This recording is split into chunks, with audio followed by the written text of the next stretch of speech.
Scrapyard Diecast Racing presents. It's the one and done challenge. Yahoo! Welcome back to the Scrapyard, friends. I'm your host, Barnabas Tone, and it's my great pleasure to introduce you all to our new fill-in co-host, Candice B. Hello, y'all. My name is Candice B. but everyone calls me Candy. This event is a one-and-done challenge. We have 20 cars never seen here at the Scrapyard before. That's right, Candy. And every car was given a random number and then bracketed out accordingly. And today we have Race 1, featuring contestants numbers 16 and 17. Candy, let's give the fans what they're here for and get ourselves up to the guillotine gate to get this race started. Scrapyard Diecast Racing. And here we are at the gate, Barry. I can't wait for that countdown. Neither can I. Just let me tell the fans who don't know. On the left of their screen, it's the 1968 Custom Mustang Off-Roader. And on the right of their screen, it's the Custom 1986 Toyota Hilux Pickup. 3, 2, 1, go! Mustang connects. Hilux counterblocks. Mustang is off track. Hilux is backwards but all alone. And he kicks it around right before the line for the win. Wow, so much action. Let's break it all down in the replay. Looks like the Mustang went right in for the block as soon as that gate went up, Barry. That's right, Candy. He knows it's one and done, so he has to immediately pull out all the stops and try to end the competition any way he can. And it looks like the Toyota wanted to roll in the mud as well because he immediately went in for the counter block. But he got too eager and lost control in the bottleneck. Luckily, he was quick enough to shift it into reverse. And during all that ruckus, it's the Mustang that ends up going off track. And look at the lightning-fast reflexes displayed by the driver of the paramedic van. They're always ready to respond to an accident. And this time, he responded by avoiding one. Yes, sir. And look at the way he parked behind the yellow jacket for safety. That's an affirmative, Miss Candy. Everyone knows the safest place on the track is near the yellow jacket. Because if anyone even puts so much as a scratch on her, I'll make his 10-gallon hat feel 10 gallons flat. And after that, it was smooth sailing for the Hilux. Well, smooth reverse sailing, that is. And since he was all alone, he knew he could risk doing a J-turn and cross the line facing frontwards. Looks like we have our first winner, Barry. Right, Candy. So let's make it official. With that J-turn drift across the line, the Hilux becomes the first driver to win and put the Mustang Off-Roader in the done column. The Hilux will move on to face the 2020 Corvette in the next round. But hold on to your horses, y'all. Before that, we have contestants number 15 and 18 meeting up for race number 2. That's right, it'll be the classic 1971 Porsche 914 facing off against the powerhouse 2014 McLaren P1. Scrapyard Diecast Racing. This truly is a David vs. Goliath matchup. On the left of your screen, we have the Porsche 914 with only 84 horsepower, compared to on the right of your screen, the McLaren with almost 11 times more horsepower at 903. Well, the biblical David was able to pull quite an upset. Let's see if that cute little old Porsche can do the same. Candy, this is the Scrapyard. Anything is possible here. Who knows? Wild Bob's helicopter could end up winning the race. That's no contest, Barry. There ain't ever been a car built that could keep up with the old yellow jacket. Heck, you know what I always say, the best car for any situation is a helicopter. Any situation? So, being an Uber driver? Uber shows what you know. I works for the competition, cause I literally puts the lift in the lift. Boys, please, show some decorum. The countdown is about to begin. 3, 2, 1, go! P1 leads. 914 blocks. P1 has a blowout.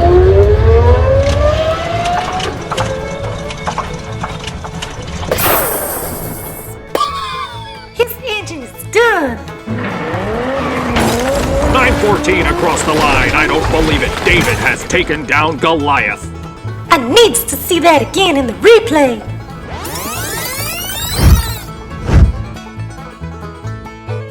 These cars really ripped out of the gate. I'm surprised the 914 was even able to take off that fast. The downhill at the scrapyard is pretty steep. Maybe he just put it in neutral and let gravity do the rest. Well, once they get into the bottleneck, the P1 blocks that poor little old Porsche into the wall. However, that block actually propels the Porsche forward. And the P1 notices his mistake and tries to drop shift to catch up. Right, but now analyzing the tape, we could see he did not have a tire blowout at all. That loud bang was him missing the shift into third and accidentally dropping it back into first gear. Looks like he should have spent a little less money on that car and spent some more money on racing lessons. Ha! That's right, Candy. All that horsepower barely got him halfway down the track. Meanwhile, that 914 ripped down the track like a possessed little go-kart. And he flew across the line and took out all of Frederick's safety rocks. Frederick Allen is sure to be sorry he missed this race. But not as sorry as a certain P1 driver. Because with that win, the little Porsche that could is tonight's winner. With only 84 horsepower, he managed to put the mighty McLaren P1 in the done column. With a little help of a very expensive blown transmission, of course.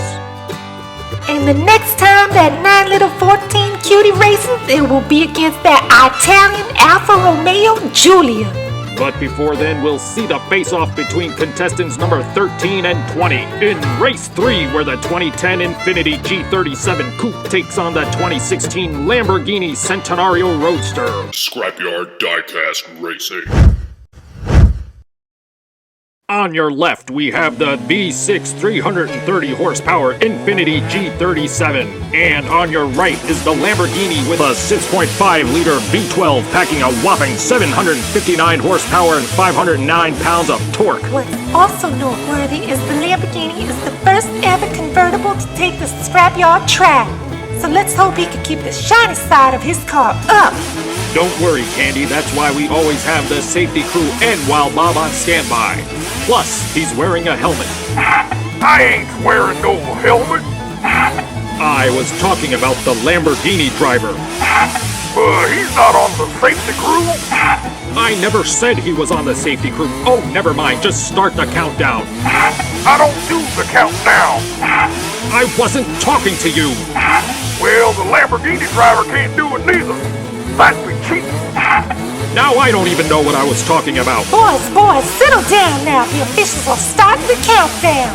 3, 2, 1, go. Lamborghini leads. G37, huge miss on the block. Lamborghini loses. G37 sneaks across the line for the win. I don't believe it. What an upset. Candy, let's see what went wrong in the replay. The Lamborghini pulled hard out of the guillotine gate and had a full car-length lead at the bottom of the downhill. And his lead just kept growing in the bottleneck. The G37 tried desperately to block, but he was too far behind to even come close. Plus, by the time they're coming through Carmine Corner, that Lamborghini is still ahead by at least 4 car lengths. But things start to go wrong for him once he gets loose in Clunker Canyon. He hits the wall on the final straight and goes spinning. Look at that, Barry. 1, 2, 3 hits into the wall. And look how the G37 cautiously steers around that Lamborghini as he ping-pongs his way to a stop. That G37 may have missed his opportunity for a block earlier in the race, but he definitely didn't miss his opportunity to cash in on the Lamborghini's misfortune. That's right, Candy, and that's why the G37 is tonight's winner, proving that sometimes winning comes down to timing and skill, not just about brute horsepower. This Infiniti has managed to put the Lamborghini in the done column. Now he could claim to be the first convertible on the track and the first one to lose. Precisely, and meanwhile the G37 will move on to face the 2018 Dodge Challenger. But our next race will feature contestants number 14 and 19. That's right. In race 4, it will be the 2019 Jaguar XE SV Project 8 facing off against the 1992 Nissan Silvia. Scrapyard Diecast Racing. Well, Barry, on paper, this one seems like it should be a no-brainer. That little old Nissan only has 205 horsepower compared to the Jag's 592. Right, Candy. One car is a bare-bones drifter and the other is a luxury muscle car. But the one-and-done challenge has been all about the upsets thus far. Who knows? We could be in for another upset today. How about you, Bob? Do you have any predictions? Predictions? None. Requests? One. And that's if any of these fellows is looking to crash today, can they please do it near the safety station so I don't have to get the yellow jacket up in the air? Thank you in advance. Bob, you're the head of the safety crew. You're supposed to want to keep everyone safe. I stand corrected, Barry. If any of you fellas are looking to crash today, can you please do it really near the safety station so none of these safety crews has to start their vehicle close enough so we could just walk on. That's not what I meant. Simmer down there, Barry. The countdown is starting. 3, 2, 1, go! Sylvia drifts. Jaguar flips. Close enough. Sylvia all alone. Sylvia across the line. I don't believe it. Another upset. Candy, let's see what happened in that replay. That little Sylvia actually had the lead coming out of the guillotine gate. However, the Jag easily caught up by the end of the downhill. But the Sylvia did what it was born to do and drifted the length of the narrow bottleneck, effectively blocking the Jag's ability to pass. But the Jag tried to muscle his way out of the bottleneck, and that tricky little exit ramp actually caused him to flip like a pancake. And he roof slides to a screeching halt right at the entry of the curve. At the entry of the curve, and more importantly, only a few feet away from the paramedic van. That Jaguar fella is one fine British gentleman. I made a request, and he complied. My hat's off to you, sir, and coincidentally, so were my shoes, because I was hoping not to have to go up in the yellow jacket, and now, thanks to you, I don't have to. Heck, I'm figuring you should be knighted. Sir Jag of War. Moving on, after the Jaguar wrecked, the Sylvia never looked back and he put all those 205 horsepowers to work. Absolutely, Barry. He goes clean through Clunker Canyon. Then once he sees this race is all his, he does a little celebratory drift across the line and taps the camera just to say, hello. And Candy, he's not alone. Because we can all say hello to tonight's winner. The Sylvia has drifted his way to the next round. And as a result, we'll be saying goodbye to the Jag as he moves on to the done pile. Cheerio! What? I don't think the Brits say goodbye. I think they say cheerio. Oh, don't you have to find your sneakers or something? Trainers. What? The Brits don't say sneakers, they says trainers. Boys, settle down before I get some trainers and teach you both some manners. The next time we meet, it'll be to see contestants number 8 and 9 face off. Scrapyard Diecast Racing. I think we're in for a real treat tonight, Candy. This is an analog versus digital matchup. That's right, Barry. It's old school horsepower versus new age processing power. That board has over twice the horsepower at 500 compared to the MXR's 242. But the Mastretta has everything else in its favor. Well, speaking of favors, Barry, let's do the fans a favor and get this race started. 3, 2, 1, go! Goodness gracious! Forward hard into the wall. MXR rockets through a Forward with a massive roof slide. MXR warp speeds across the line. I think it's time for a replay, Barry. There was no contest here, Candy. From the instant the guillotine gate went up, then MXR pinned the accelerator and never looked back. But the Ford actually had the lead off the line. Unfortunately, he loses traction and slams into the wall.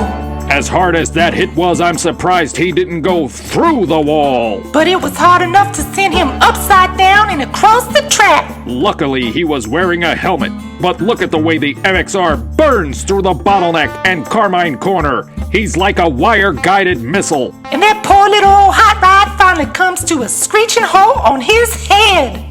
I think you mean race-approved helmet, Candy. But speaking of screeching, look at the way the Mastretta screeches past the camera in Clunker Canyon. He comes within millimeters of that tower. He's taking the fastest line possible down the track. And amazingly, he's still gaining speed after he crosses the line. Not even those safety rocks were enough to slow him down. I know we don't time these one-and-done races, but I'm sure that would have been a record-breaking time. Well, I guess that means we have the answer to our question. Who wins in tech versus torque? Today it was all about technology, and the MXR is easily tonight's winner. And the Ford roof slides his way onto the done pile. The MXR easily moves on to the next round, but our next race will be with contestants number 7 and 10. In Race 6, where the 1998 Honda Prelude will face off against the 2019 Kia Stinger GT. Scrapyard Diecast Racing. I think this one is gonna be interesting, Candy. The Honda Prelude was well known for its superior handling, but it's 21 years older than the Kia Stinger, and at only 195 horsepower has 170 less than the Kia's 365. That's right, Barry. On paper, that Kia has all the numbers in its favor. But this is the scrapyard, and we never know what can happen. Especially in the one-and-done challenge, there's no room for any mistakes. Well, Barry, let's not you and I make the mistake of keeping the fans waiting any longer. 3, 2, 1, go! Honda leads. The Kia flips. The Prelude crosses the line and is into the safety rocks. And speaking of things that rock, the Kia still hasn't come to a standstill. Let's break it all down, Candy. Candy, I have to admit, I really thought the Kia had this one in the bag. But the second the guillotine gate went up, the Prelude took the lead and never let up. And he cuts in front of that Kia in the bottleneck and would not let him pass. The Kia did try to go for a risky pass at the dangerous exit of the bottleneck, and it cost him. He flips and slides to the midpoint of Carmine Corner. And me and the safety crew love it when they crash right on our front porch. And that perky little Prelude just put the pedal to the metal and put that 156 pounds of torque to work. In fact, he was so in the zone, he needed the safety rocks to help him stop once he crossed the line. Someone who could have really used a safety rock to help him stop was the Kia Stinger, because even after the Prelude had crossed the line, the Kia was still rocking back and forth. It was like that Kia was trying to use all 376 pounds of torque to force his car to flip back over. It looked just like a steak sizzling on a skillet. And just like a steak, he's well done. That's right, Barry, and that means that perky little Prelude is tonight's winner. And that Kia goes on the done pile. Heck, we'll even turn him upside down since he seems so comfortable that way. The Prelude easily moves on to the next round. But before then, it's the race between what can only be described as the two most interesting contestants in this tournament. That's right, Barry. It's the Dirt Oval Racer versus the school bus. Scrapyard Diecast Racing. Candy, I'll be the first to say it, this has to be the strangest lineup in Scrapyard history. I know the one and done is an open tournament, but I had no idea our registration form had a loophole big enough to both figuratively and literally drive a school bus through it. Well, he might surprise you, Barry. Oh, trust me, Candy, I'm already plenty surprised. The bus's challenger is a dirt oval racer. Again, not something I'd expect to see on our track, but here we are. Well, Barry, this track is on a junkyard. Very true, but even our clunkers look more at home on the track than these two. Well, let's not keep the fans waiting any longer and get this circus on the road. 3, 2, 1, go! The leeway blocks. Oh no! That bus is gonna be late for school. The leeway easily crosses the line. Well, Candy, what else can I say but I told you so? I guess you're right, Barry. With all that talk, I thought maybe the bus would have had a chance had he gotten the jump off the line. The only jump he was able to make was into our camera and landing perfectly into the car compactor. I just don't know what he was thinking entering that bus into our competition. Economics! What? We've just been hornswoggled! What do you mean? What I means is bamboozled, flim-flam, hoodwinked. How you figuring that, Bob? Well, Miss Candy, in looking over his registration form, that bus had 567,893 miles on it. So I'm thinking it was ready for a spot up in that big parking lot in the sky. Now, Barry, how much do we charge customers to compact a commercial vehicle? I don't have the paperwork in front of me, but it's a couple $1,000s. Exactly. And what happens to the cars once they get totaled taking part in one of our events? Why, they automatically get compacted by the scrap. Oh my goodness, we've been hornswoggled! Exactly. We done had the wool pulled over our eyes. And who would have thought that a car that was made for the dirt would be the only one to race clean tonight? So needless to say, that bus is in the done pile. And have the sports coat look over our registration form so nothing like this ever happens again. Is Manny the sports coat a lawyer? Heck, who knows? Maybe. He certainly dresses like one. Anyway, fans, we apologize, as Wild Bob would say, for all the hullabaloo. The maximum leeway easily moves on to the next round. But before that, it's the race between the at least it's not a school bus Boso Zuko car and a car that, thank goodness, definitely belongs on a track, the iconic Ford GT. So please be sure to join us next time for Race 8. Scrapyard Diecast Racing. Well, Candy, it looks like this is our second race in a row with an unconventional racer at the gate. But unlike race 7, the officials have inspected that Boso Zuko car and it's in perfect running order. Although I'm still not sure if that's the right car for our track. But that turbocharged 2-liter engine has a massive amount of boost and is cranking out huge horsepower at the wheels. That's great news, Barry. But why don't you remind the fans exactly what Boso Zuko means? Great idea, Candy. These cars are highly modified to resemble Group 5 touring cars, and Boso Zuko literally translates to running out of control. So this should be a wild one. Well, let's hope he doesn't run out of control and can keep it on the track, because he's up against a car that needs no introduction, the mighty GT40. 3, 2, 1, go! GT40 leads. Boso Zuko follows right behind. GT40 into the camera. And again, Boso Zuko follows right behind.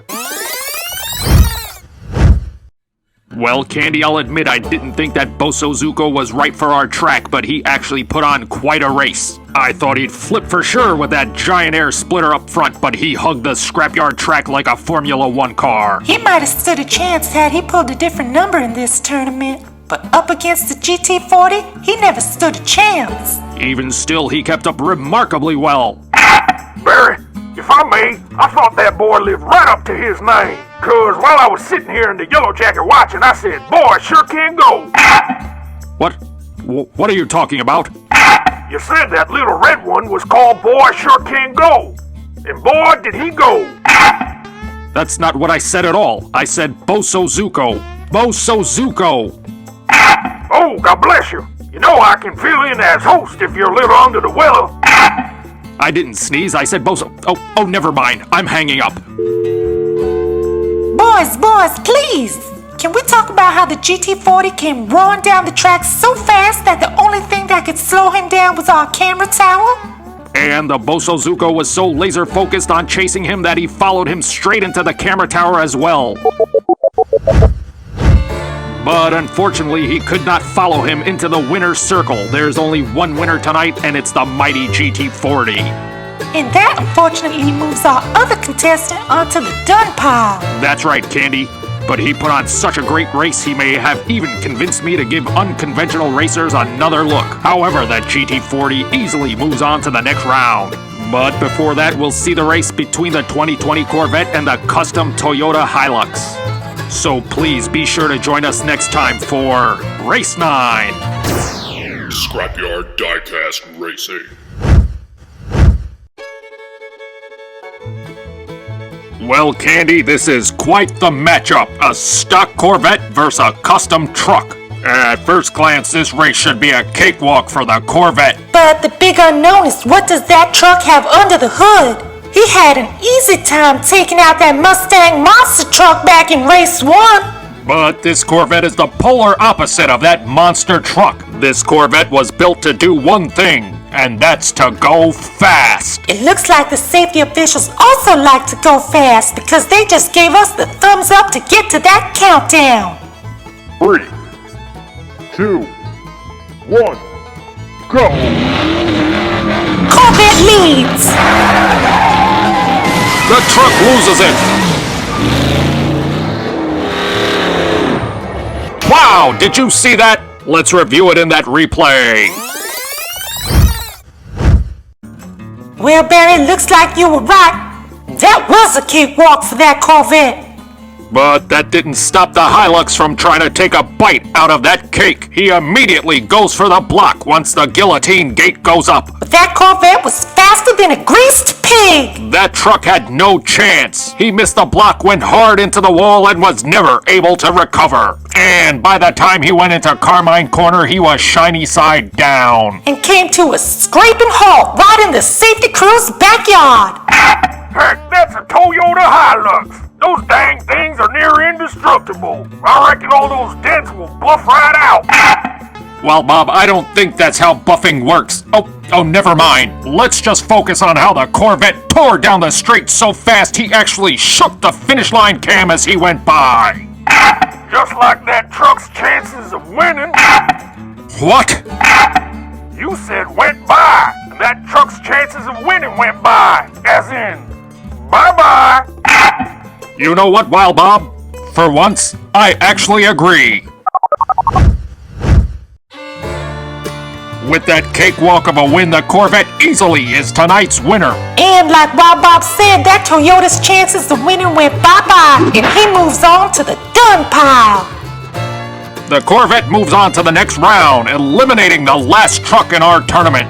But before we see that Corvette race again, we'll see the Alfa Romeo Giulia take to the track for the first time against the plucky little Porsche 914, revving to go after his upset victory against the mighty McLaren P1. So please be sure to join us next time for Race 10. Scrapyard Diecast Racing. Well, Candy, tonight we see if the 914 is a force to be reckoned with or if his win against the mighty McLaren P1 was just a lucky break. And I'm sure you mean break literally, because after that race, the McLaren's transmission was all kinds of broken. Plus, today we'll see the first ever Alfa Romeo race on the Scrapyard track. Hold your horses, Barry. He hasn't even left the gate, let alone crossed the line. Historically, those Alphas are about as reliable as a three-legged donkey. Who is writing your lines, Candy? You're starting to sound a lot like Wild Bob. I didn't write that line, because if I would have wrote it, I would have said Alfa Romeo's is about as reliable as a donkey with only 3 legs and 1 eye, and likes to listen to country music that smells really bad. We get it, Wild Bob. Any coffee. Nice to see you're keeping up with your reading. Anyway, fans, the officials have cleared the track. This race is a go. 3, 2, 1, go! 914 leads. He's on his route. Alfa Romeo takes the lead. And the Alpha takes the win. Let's analyze all that action in the replay. It's almost unbelievable, Barry. With only his 84 little horsepower, that Porsche was able to catapult off the line. Lucky for him, the downhill is so steep because he was able to use gravity to outpace the Alfa Romeo all the way down. But once things straightened out, that mean old Alfa catches up and pushes that little 914 out of the bottleneck. And even though he flips, the 914 miraculously manages to hold on to the lead while on his roof. That is impressive. That should prove to you he might be little, but he's all heart and a genuine racer. If the second half of our track was as steep as the first half, I'd even say the 914 might have taken the whole race on his roof. But that little guy just ran out of steam. And the Alfa Romeo seized the opportunity and went full throttle once he saw the race was all his. Well, I reckon it is an Alfa Romeo. He probably just wanted to get across the line before his car broke down. Because you know what they say about them Alfa Romeos. Fix it again tomorrow. What? That's what they say about Fiats, not Alfa Romeos. Very junk by any other name is still junk. Boys, settle down. We got some winner to declare. That's right, Candy. With that full throttle win, the Alfa Romeo is tonight's winner. And unfortunately, we have to say goodbye to that cute little 914. But since he put on such a valiant effort, we're sending him off to the dung pile the way he'd want to be remembered. On his roof. And while the Alfa Romeo moves ahead on our bracket, it'll be the Infiniti G37 facing off against the Dodge Charger drift car the next time we meet. So please be sure to join us next time for Race 11.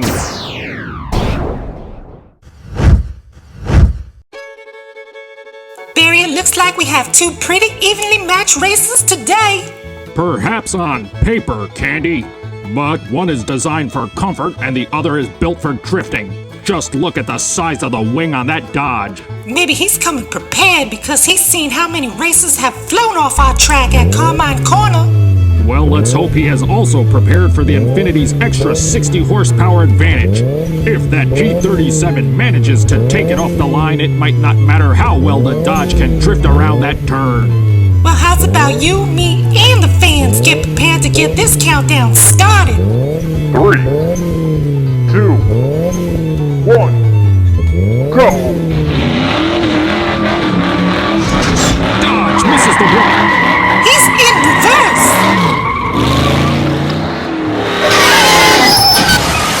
Wow, a devastating last-second block. Again, Barry, again. I can't wait to see it.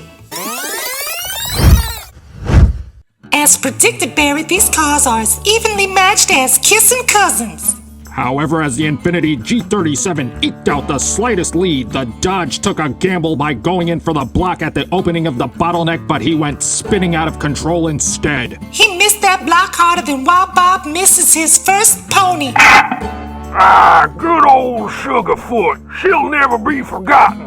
Heh, she still helps me on the job every day. Because riding horses makes you a better pilot? No, because she was turned into the glue that keeps my tail rotor servo from flying off. Let's just get back to the race. Especially the performance put on by that Dodge. That's right, Candy. Even though he was never able to straighten out, he caught up to the Infiniti in reverse. Simply amazing. And look at that block just a few feet from the line. Do we have an alternate shot from that blimp cam?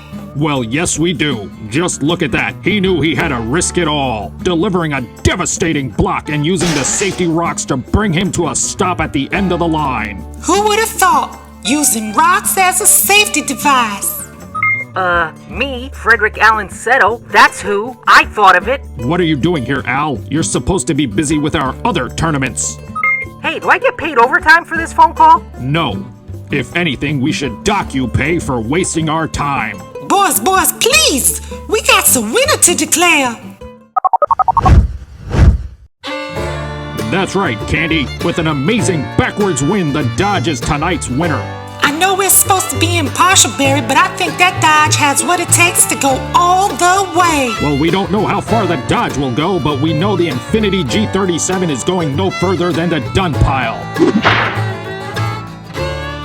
tonight that Dodge reversed his way into the next round. But before we see him race again, we'll see the other drift car in our tournament, the Nissan Silvia, take on yet another Jaguar, the powerful F-Type. So please be sure to join us next time for Race 12. Scrapyard Diecast Racing. Well, Barry, this feels like deja vu all over again. That's right, Candy. The Nissan Silvia is up against another Jaguar. Dedicated fans will know that Nissan put on quite a race against the powerful 2019 Jaguar XE SV Project 8. And the fact that it's the Nissan at the Guillotine Gate and not the Project 8 should be a clue to new viewers as to how that race turned out. Well, let's see if that Nissan has what it takes to tame another jungle cat. Or if that Jaguar will sink its claws into that little old Silvia. Looks like I'm getting a thumbs up from the safety officials, Candy. This race is a go. 3, 2, 1, go! Silvia drifts. Jaguar spins. Silvia limps across the line. Oh, and the Jaguar does not seem happy about it.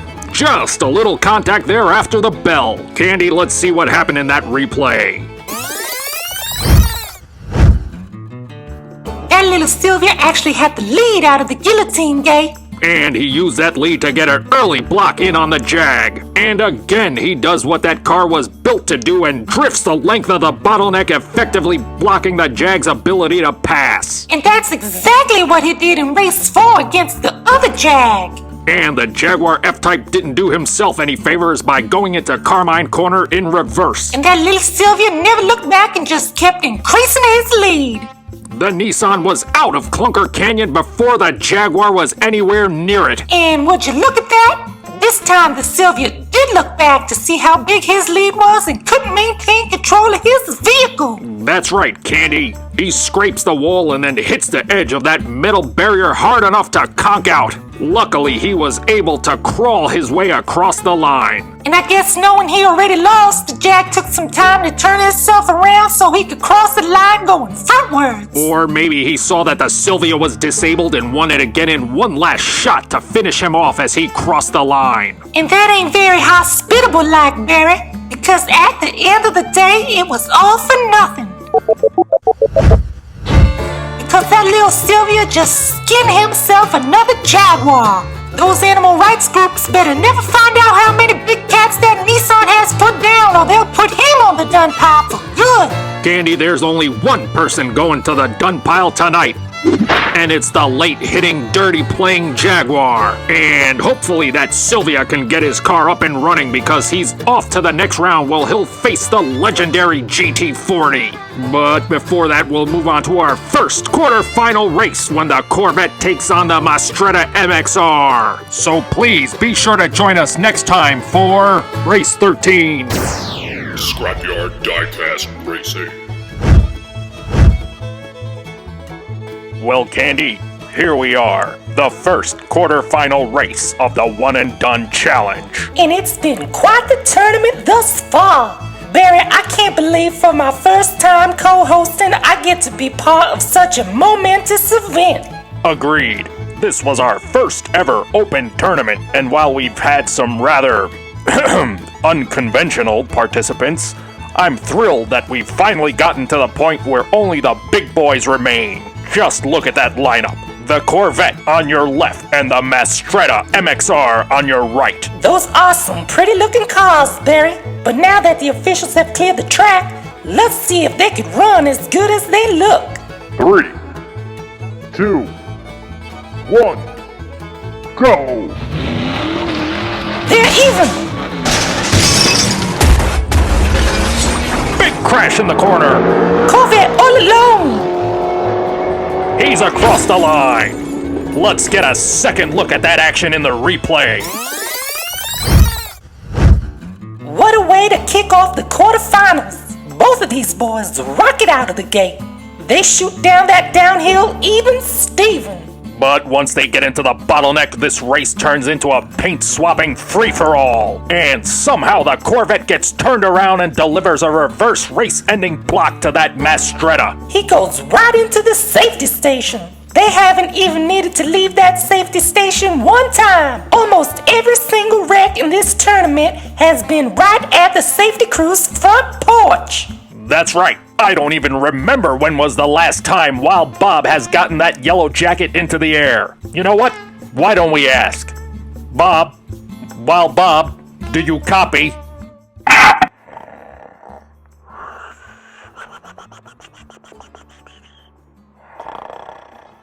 Whirly birds.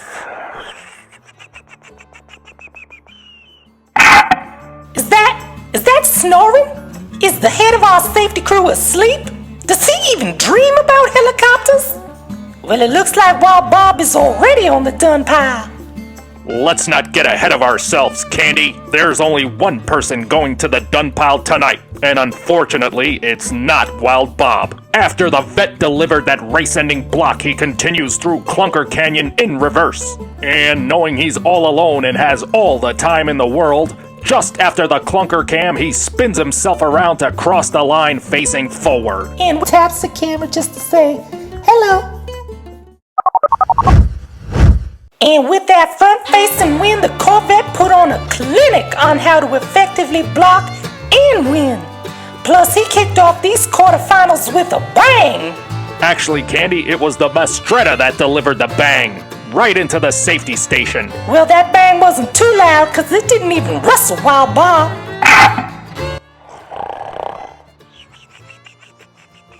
Cowboy boots.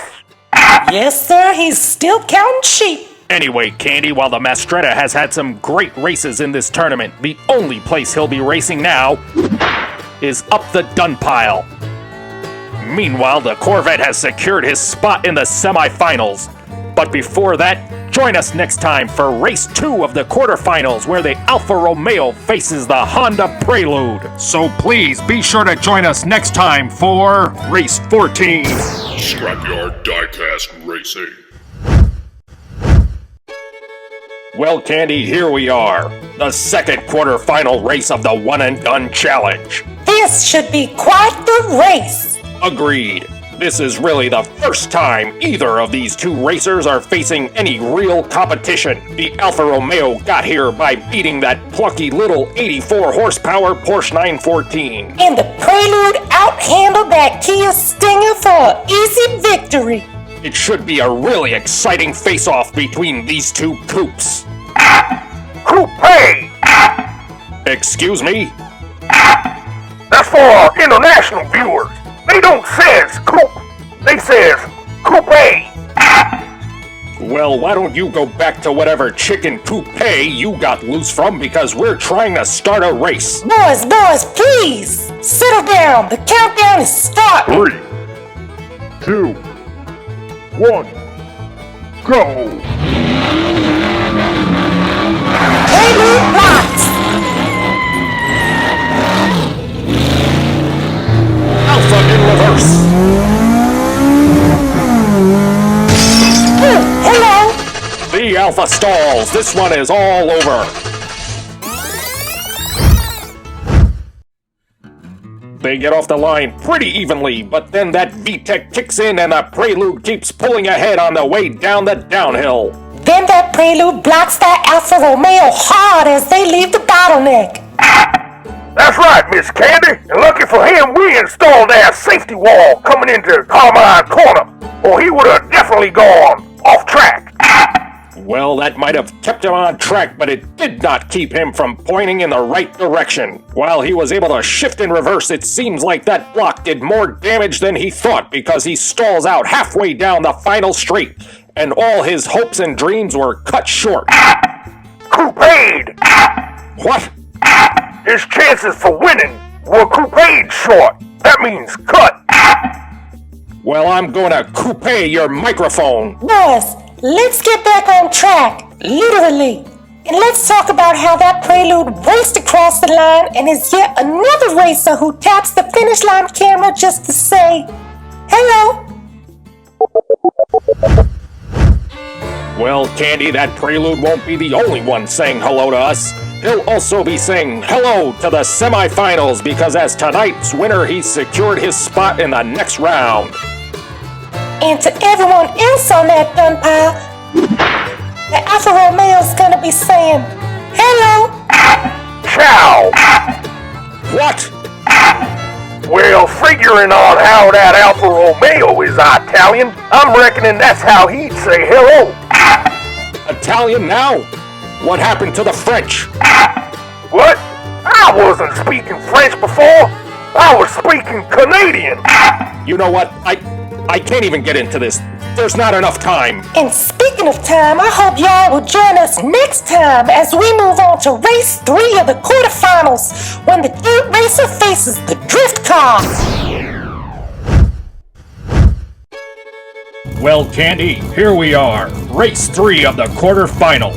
And finally, we have some honest-to-goodness race cars. Well, sort of.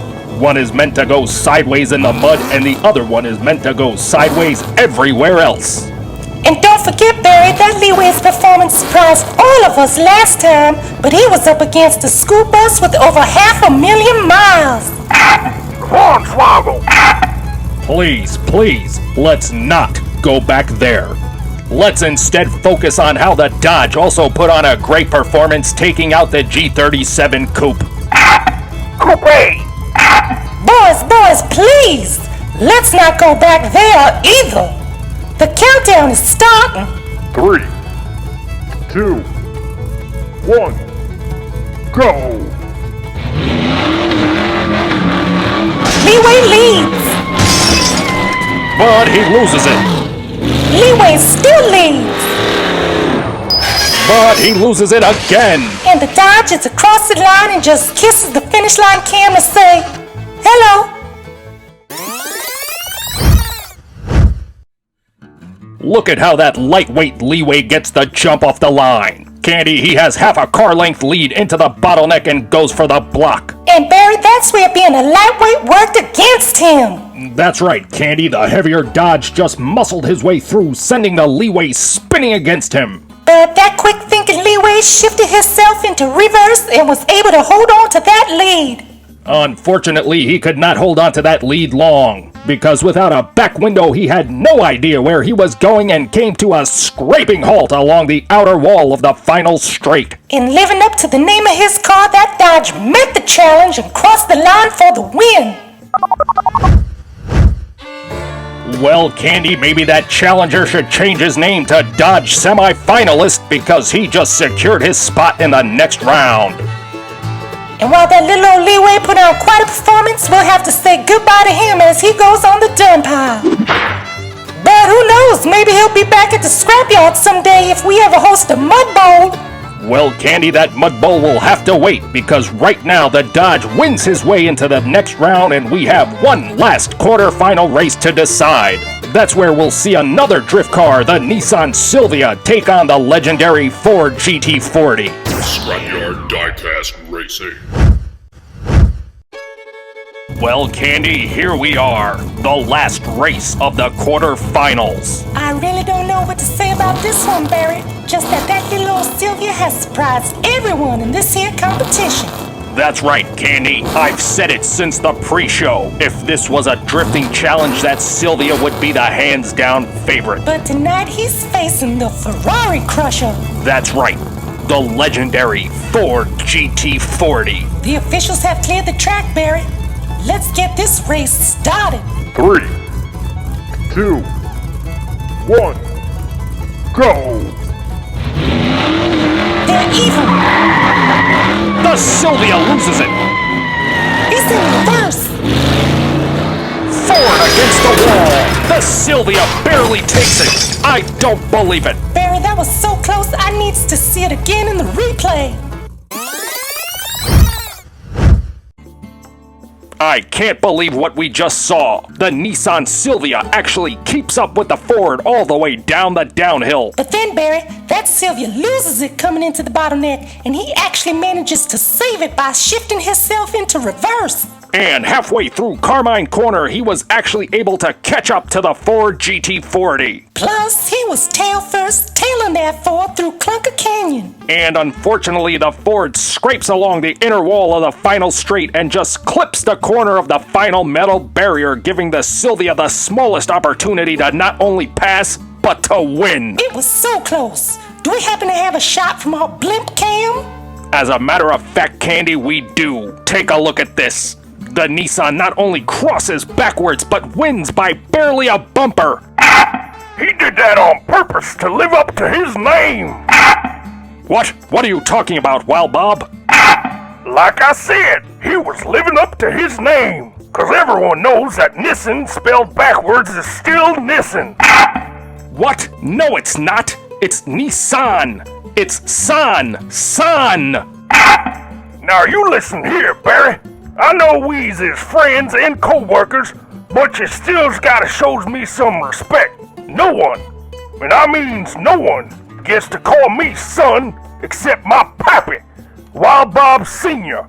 I didn't say son. I said son. Boys, please, settle down. We's got a winner to declare. Tonight that little old Sylvia did the impossible and he beat a legend. And who knows, maybe he's on the way to becoming a legend himself. And remarkably, the mighty GT40 joins the other losers on the dun pile. Well, Candy, the Sylvia earned its place and takes the last spot in the next round. That's right, Barry. These here quarterfinals are all wrapped up. And now we're on to the semifinals. So please be sure to join us next time for Race 17. Scrapyard Diecast Racing. Well, Candy, here we are. The first race of the semifinals. And what a pair of races we have to kick things off. That's right, Candy. We've finally weeded out the wannabes from the real racers. No more sedans or pickups. Or school buses. I told you never to mention that again. Boys, please. This is the semi-finals. Show some decorum. We have the 2020 Corvette on your left of your screen and the 2018 Dodge Challenger drift car on your right. Now, just for us, the safety officials have already gone and cleared the track. So let's get these semi-finals started. 3, 2, 1, go! They're even. Oh my goodness! Candy, watch out! Oh my goodness!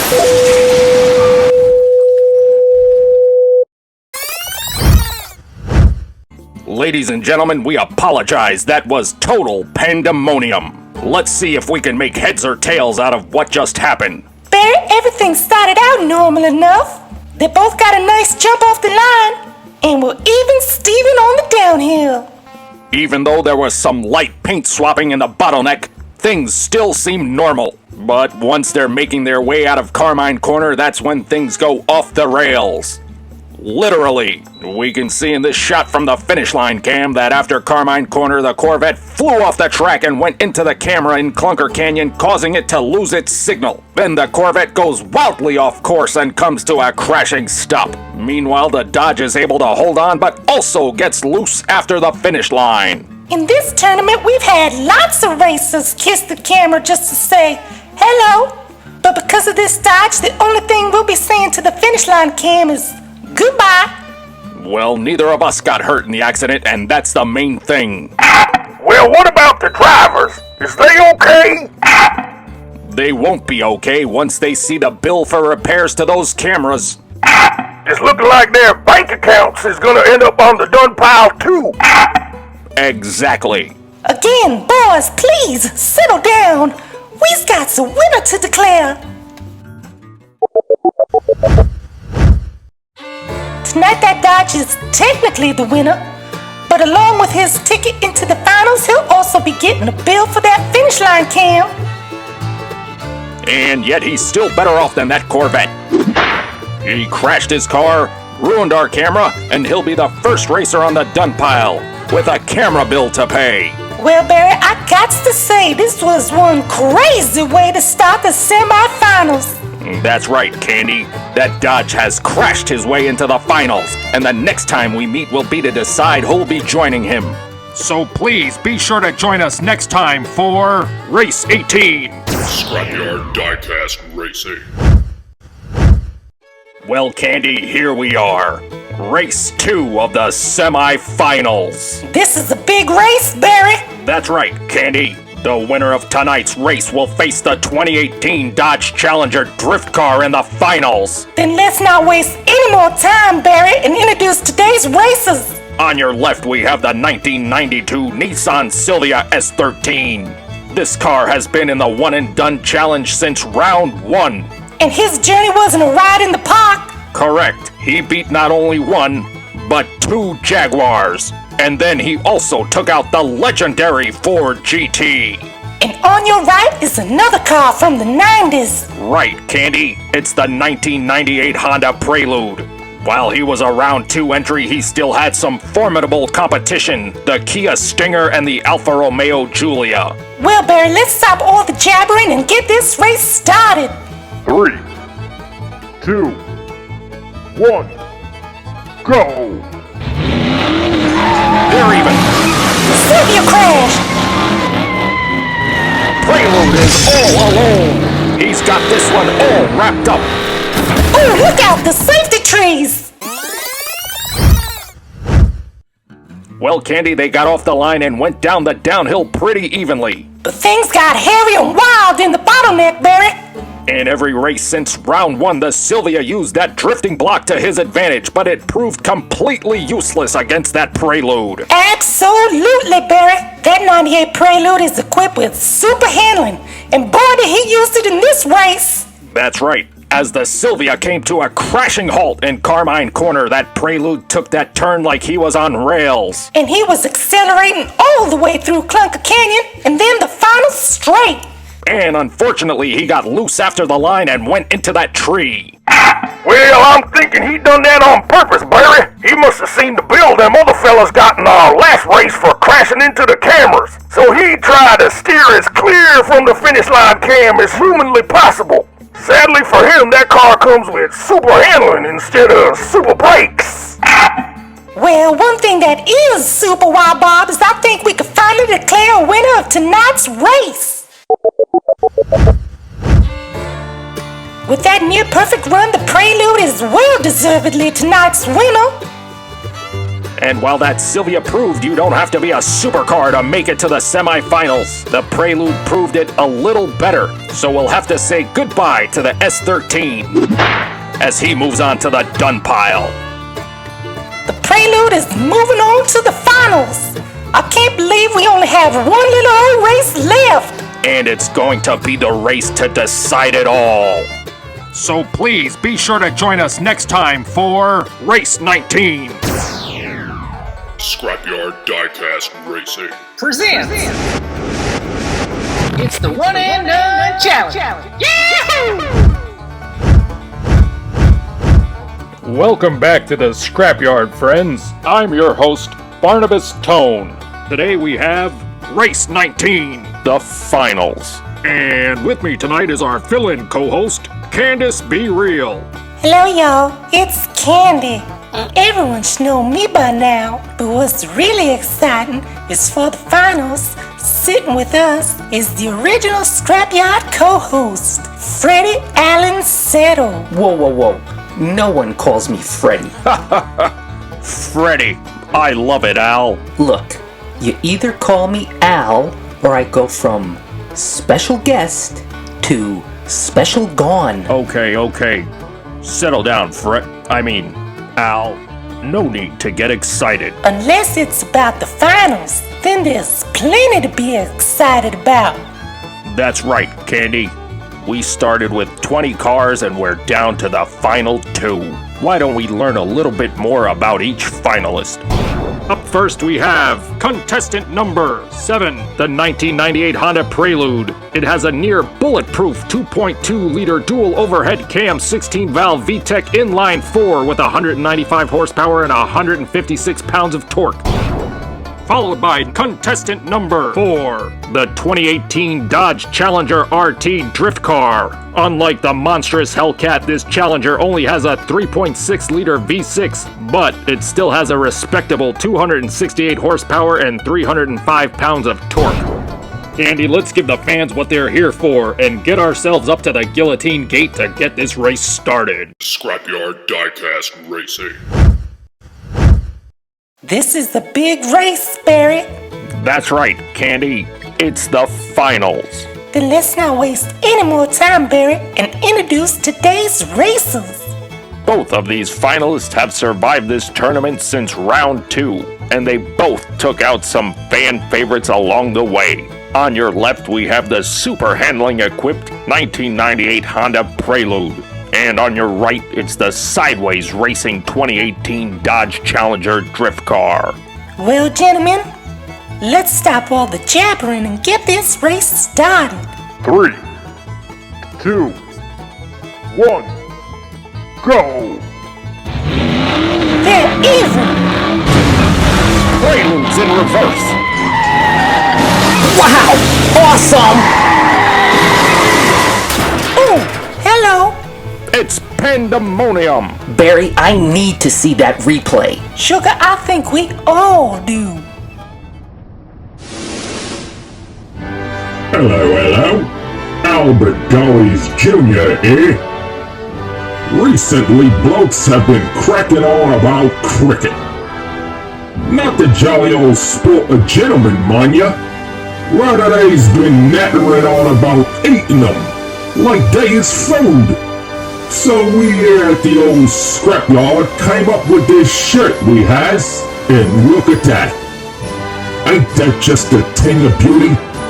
This ways, you can remind all the fellas down at the pub that a cricket batter is an athlete, not a food ingredient. So head on over to redbubble.com and search Librero, or even better yet, just click on that little old link below and pick yourself up a shirt today. And while you're over there, take a gander at that geezer's other great designs. Thank you very much. Pip pip and cheerio.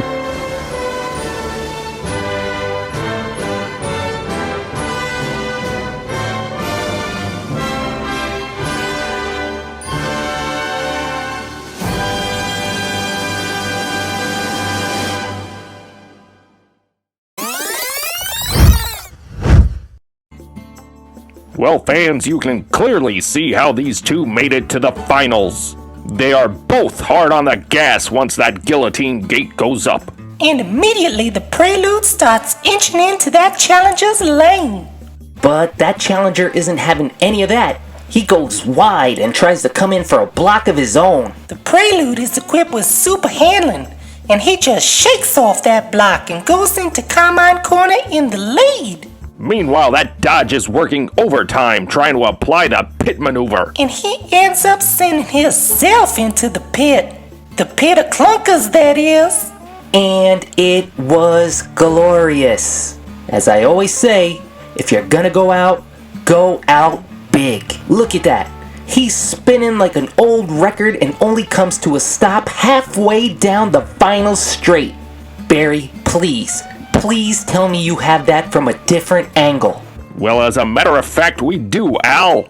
Wow, Barry, just look at that mess he made out of the clunkers. He sent them all across the infield. Incredible. I'll tell you what else is gonna be incredible. The size of that cleanup bill that Challenger driver's gonna get. Yeah, and second place pays $0. I couldn't have said it better myself, Freddy. Hey, what did I just say about that? Boys, please, settle down. Candy is right. Show some decorum.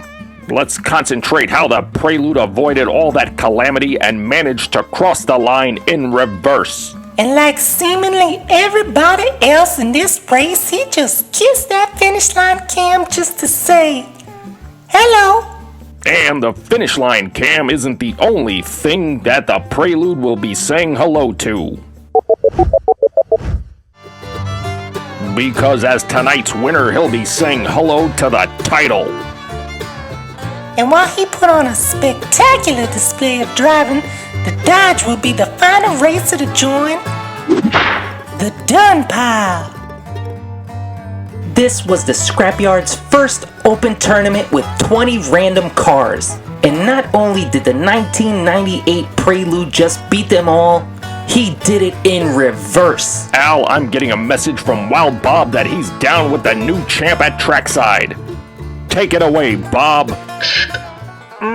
That's a copy. Good old Wild Bob here, flying in their ever-faithful Yellow Jacket, giving all y'all great fans a beautiful bird's-eye view of the champ. Now, let me just zoom out here to show you. When we said they was going in the dun pile, we wasn't fooling. That Prelude fellow will be the only one not walking home tonight, and he won't be able to give anyone else a ride home neither, because his car's gonna be full of that sweet old prize money. Now, before I signs off, on behalf of the Scrapyard, I want to thank each and every single one of you who tuned in to watch one of these here races. Making these race videos ain't as easy as flying a whirlybird. These here videos take longer to make than my sweet granny's twice-baked apple pie. So on behalf of the Scrapyard, this is your favorite helicopter pilot, Wild Bob, signing off and saying goodbye. Wild Bob is right. In fact, that's why I was asked to come in today. To let you all know we're gonna take a small break from our weekly uploads as we prepare for the next big tournament. And trust me when I say, it's literally going to be out of this world. We hope in the meantime you'll take the opportunity to catch up on all our other tournaments conveniently set up for you in our playlists. Until then, this is Frederick Allen Seto, just call me Al, saying good night. And I want to thank all of y'all wonderful fans for making this little lady feel oh so welcome. And if I haven't already asked enough, then please, please, pretty please, with Sugah on top, won't you hit that subscribe button? It makes such a world of difference for the boys here at the Scrapyard. And for the last time, this is Candice B, aka Candy, signing off with a big kiss, saying goodbye, and I'll see you real soon. That's right, Candy. Thank you all so much. We're a long way off until we hit 1,000 subscribers and unlock that community feature so we can interact even more with all you great fans. So each and every subscription counts. But for tonight, this is Barnabas Baritone saying good night, and we'll see you next time back here at The Scrapyard Diecast Racing.